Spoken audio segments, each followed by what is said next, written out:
The Peace Child, into the heart of cannibal country. Here you can see the picture of Don Richardson. Don Richardson wrote this book, The Peace Child. It's about his experiences in Papua New Guinea with a group of cannibals. Now, as you know, a cannibal is someone who would eat other people. It's quite a scary story, but it's got a beautiful ending.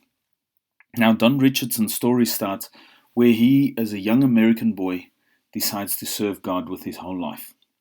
That leads him to go to Canada, where he wanted to study to serve God as a missionary. There he met a beautiful Canadian girl, and they got married and decided to study together to become missionaries. Now, when we talk about missionaries, this might be a word that's not familiar to you. These are pictures of Christian missionaries all across the world, and you have to ask the question, what are missionaries? Now, if you're in a class, please stop the video here and discuss with your class what a missionary is. Missionaries are basically people who want to go to other countries to tell people about God. Now, you don't only get Christian missionaries, you get Hindu missionaries and Buddhist missionaries. You even get Islamic missionaries.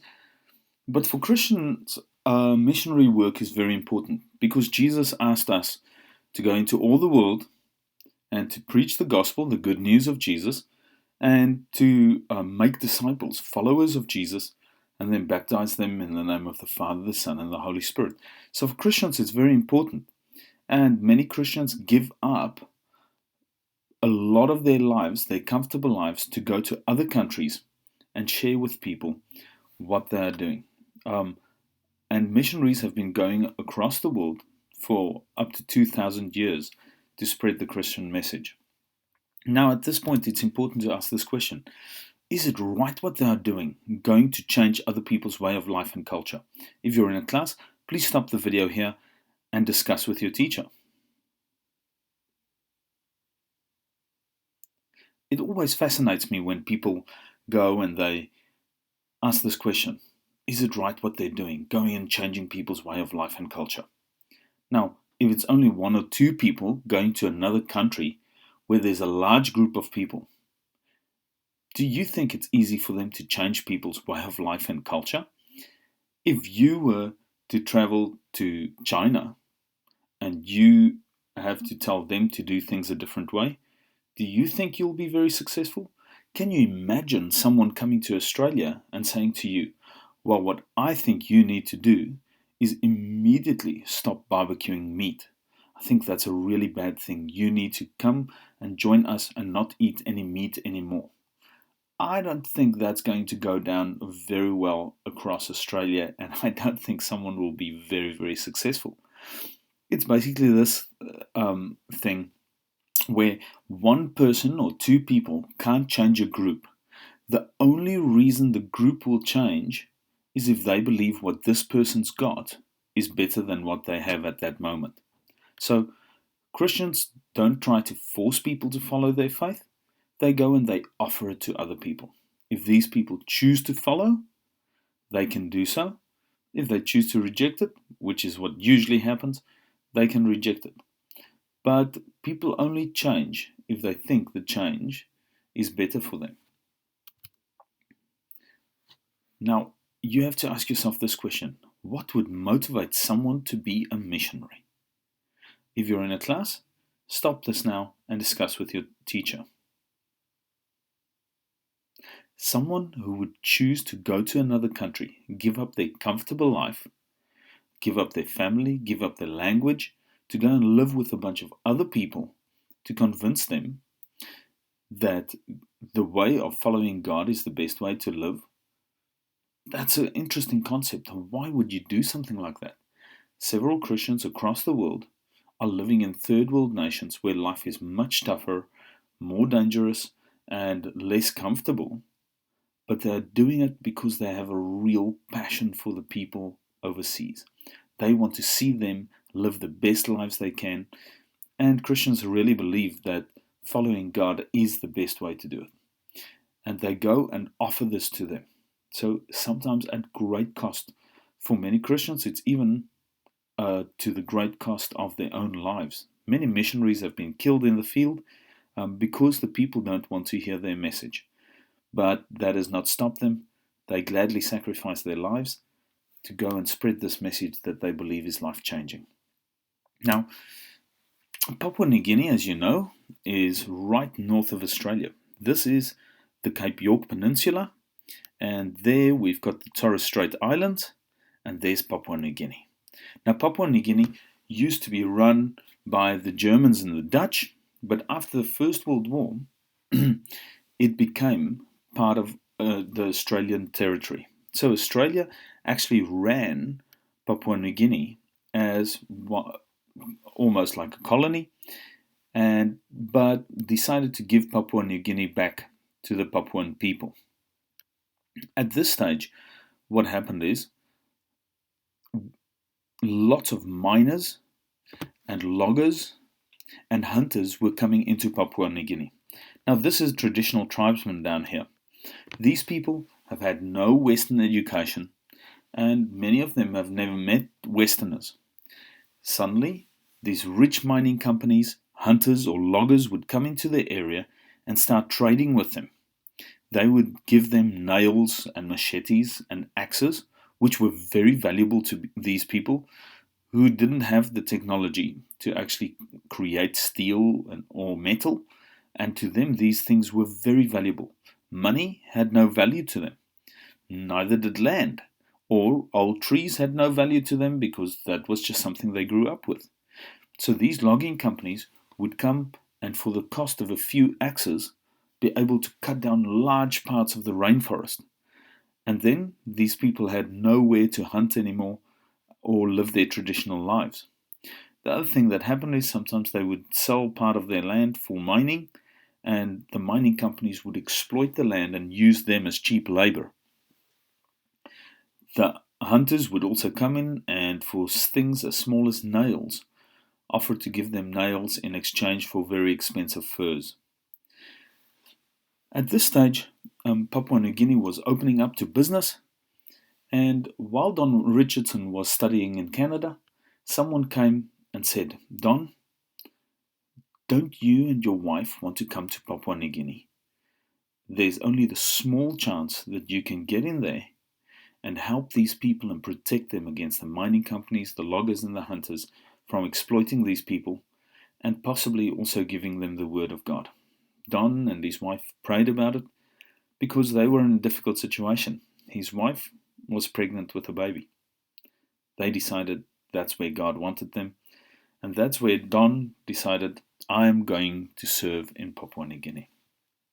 In Papua New Guinea, he arrived there with his pregnant wife back in Canada, and he embarked on a journey that he would never have thought he would ever have tackled. The journey starts with these people. They are the Sawi people. Now, the Sawi, they were one of the weakest tribes in Papua New Guinea, and they built these massive houses on top of stilts because they lived in the swamps. All the other tribes had pushed them out into the swamps, and this is where they were living. What they would do is, during the rainy season and everything would flood, they would hide up in their houses and come down to the canoes. But in the dry season, they could easily get down. Here you can see some of the tribal markings that they've got, and especially these nose piercings. This shows the bigger your nose piercing, the higher your level in the village. The story actually starts with this man. This man was one of them, and he was out on the river, rowing with his friends, catching some fish, and then he saw someone from another tribe. This man came closer and closer, and when he looked carefully, he could see that this man was someone he knew. He shouted to him, "Hey, I know you!"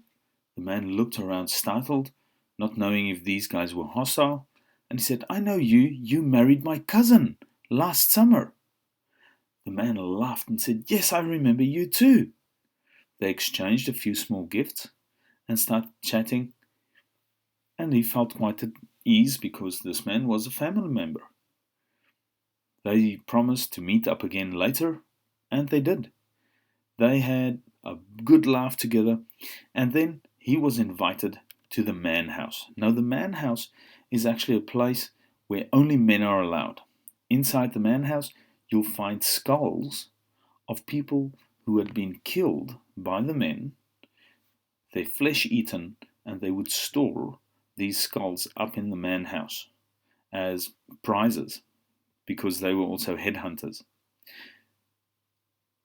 The friend was invited up into the man house, and they were drinking some of their traditional alcoholic brew, which is actually made from a type of root that the women chew and spit into a hollowed out bark, and then they ferment it in there until it becomes alcoholic, and that's what the men sit and drink up there.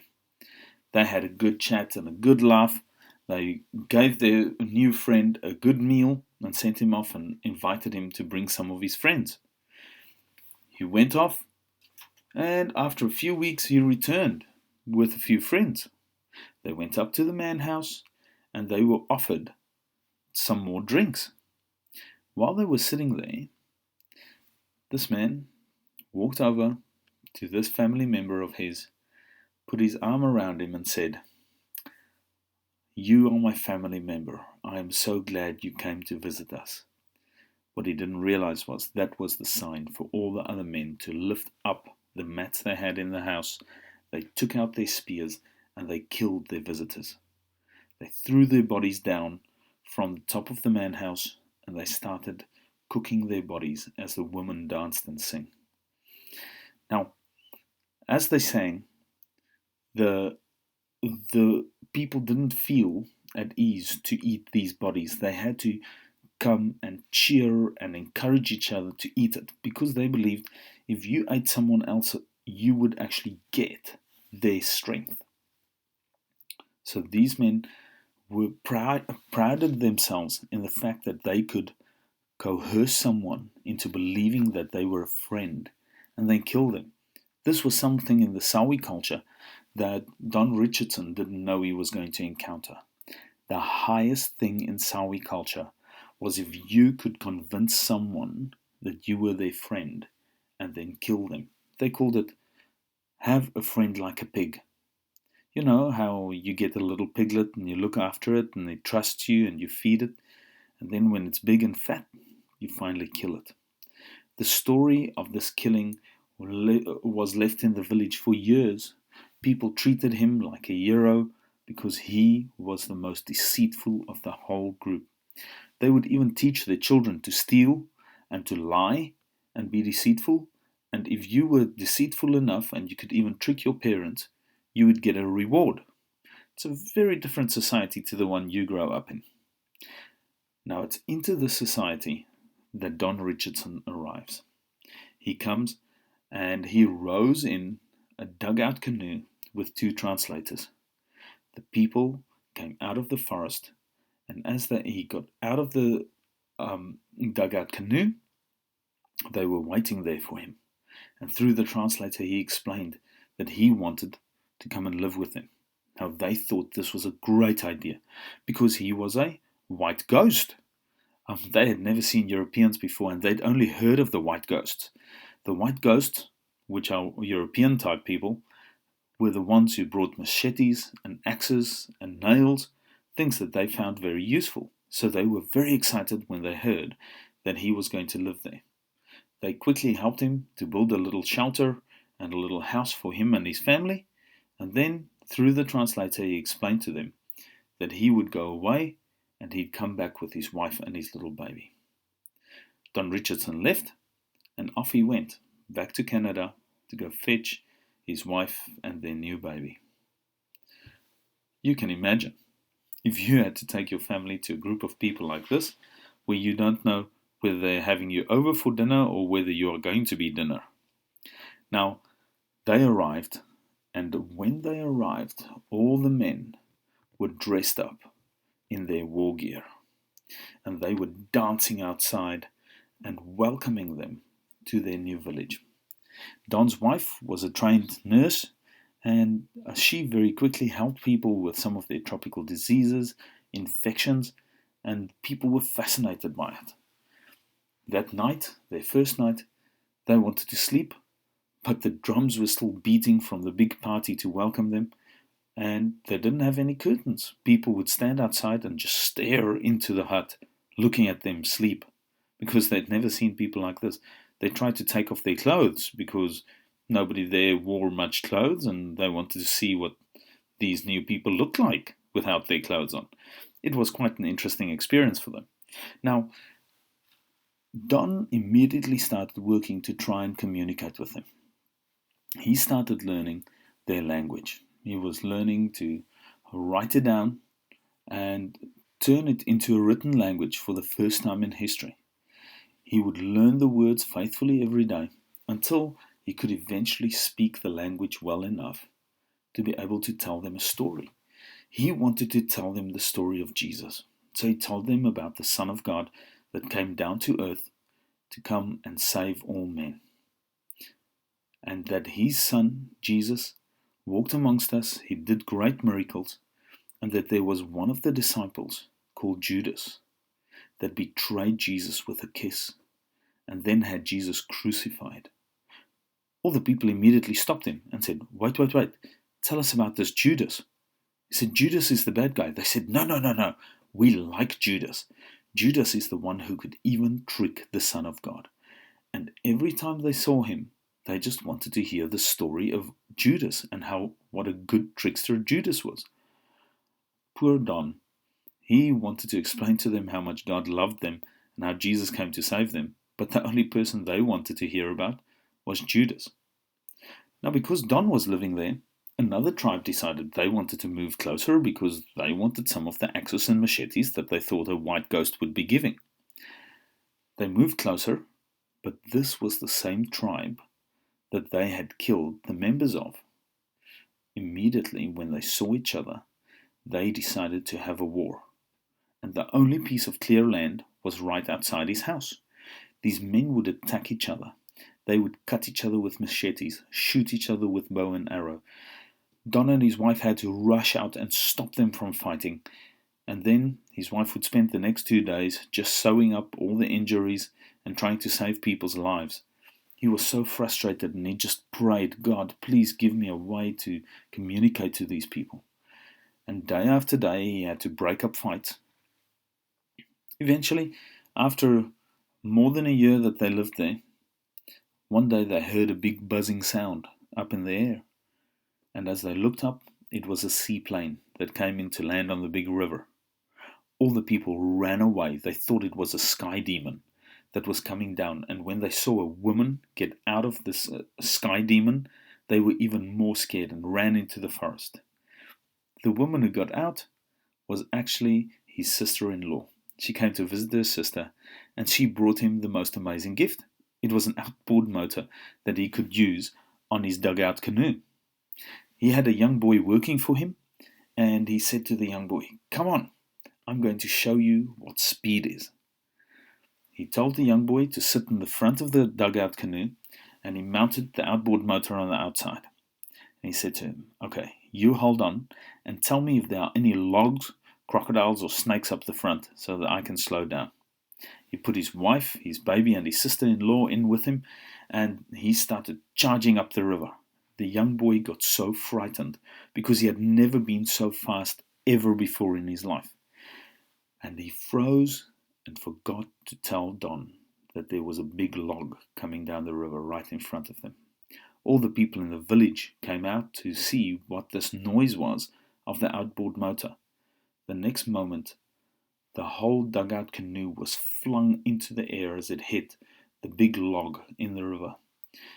Don was thrown out, as was his wife, and he saw his wife fly through the air, trying to hold on to their baby, but this child was thrown into the dark river. His sister-in-law flew to the other side, and the young boy that was supposed to guide him flew over the top. He quickly had to try and dodge the outdoor motor that was still running and almost cut him to pieces. Luckily, he escaped without injury, and as he came up, he saw his wife in absolute panic. And he said to her, "Where's our son?" And she says, "I don't know." At that moment, he just felt a cold chill come down his back. And he prayed and he said, "God, Please do not let me lose my son. He started randomly duck diving in this snake-infested, crocodile-infested river, just praying, God, please help me to find my son. As he went down, he felt something between his fingers, grabbed it, and it was his son's hair. He pulled his son up, held him above water, and luckily the boy still breathed. He breathed a huge sigh of relief, looked around, and there were already some canoes in the water coming towards them. The first canoe picked him up, the second canoe picked up his wife and his sister-in-law, the third canoe had already picked up the young boy who was supposed to guide them. When he got back to the village, he saw that they had hog-tied the young boy, and they were standing ready with a machete. They said, it is now your duty to kill this young boy who put your family in danger. He looked at them, took the machete, and then he cut through the bonds that they had tied him with. He picked the young boy up, held him to his chest, and said, I could have taken your life, but you are now my son. The Sawi didn't understand this weird way of acting. They thought that the most logical thing was to kill this kid. And now you're taking him as your son? They thought that was very weird. And they didn't want anything to do with this boy anymore because he was just seen as bad luck. But this boy grew to really love Don because Don had saved his life. A few days later, they heard a big scream outside, and the two villagers were at it again. The men were attacking each other, stabbing and cutting and throwing things at each other. People were getting injured, and Don immediately ran out and stopped the fight and said, I am going to move away because you guys keep on fighting. They said, Don, what are you on about? We want to fight. He said, I came here to bring you good news, but you guys don't want to have peace. What you want to do is just fight. I'm going to leave. They said, Don, please, you need to stop. We will make a plan. We will make a plan. Don started packing his things. He was done with them and decided, if I'm here, I'm just going to make these people kill each other, and that's the last thing I came to do. They called him later that day and said, come, you will see. When he arrived at the village, the two villagers were lined up opposite each other. They looked at each other, every family there with their children. And he looked at it, and he listened to the chief come out and say, who here will sacrifice a child for peace? And he thought, oh no, they're going to sacrifice a child? I don't want anything to do with this. But they said, stop, just wait. And he walked up and down and he said, who would sacrifice a child for peace? And all the parents held their children really closely. None of them wanted to give up a child. But there was one man who had only one child, was standing there with his wife. She held their child so tightly because they could only have one child. And he was crying already. Then he grabbed the child from his wife and ran over to the enemy chief. He held the child out to him and said, please look after my son. My son is the sacrifice for peace. His wife started crying hysterically as the enemy chief took this child. Suddenly, everybody from both villages came, put their hands on this child and said, this is the peace child. No one may fight as long as this peace child lives. What Don didn't know was, this was in their culture a way of making permanent peace. If you had enough love of peace, you would sacrifice your child, let your enemies raise this child as their own, and as long as this child lived, there would be peace between the two villages. Suddenly Don realized how to change his story. He started explaining to the Sawi that the peace child was actually God sending his peace child to earth to come and speak to people to try and reconcile them and bring peace between God and people. Immediately the Sawi changed their opinions. They said, oh, Judas is really bad because he killed the peace child and he killed the peace between God and man. What happened is, one by one, the Sawis became Christians. Many of them became Christians. Don managed to set up a school for them, and when the loggers and the miners arrived, they found an educated people. People who were so educated that they were sending out their own missionaries to other areas. Don had actually not just given them faith, but also protected them against people who wanted to exploit them. Today, in Papua New Guinea, the Sawi tribe is still there. They are more educated than most of the tribes around them, and they are living really productive lives, and they are a very good part of the community. Now, here are a few questions for you. Did you understand the story? And what was the highlight for you? What was the bit that resonated with you? There are a few questions I'd like you to answer for the Peace Child. These questions can be found on Connect, and they will also be in the workbook that you'll have. Please answer these questions. Ask your teacher if you have any other questions that you don't have answered. Thank you very much for your time.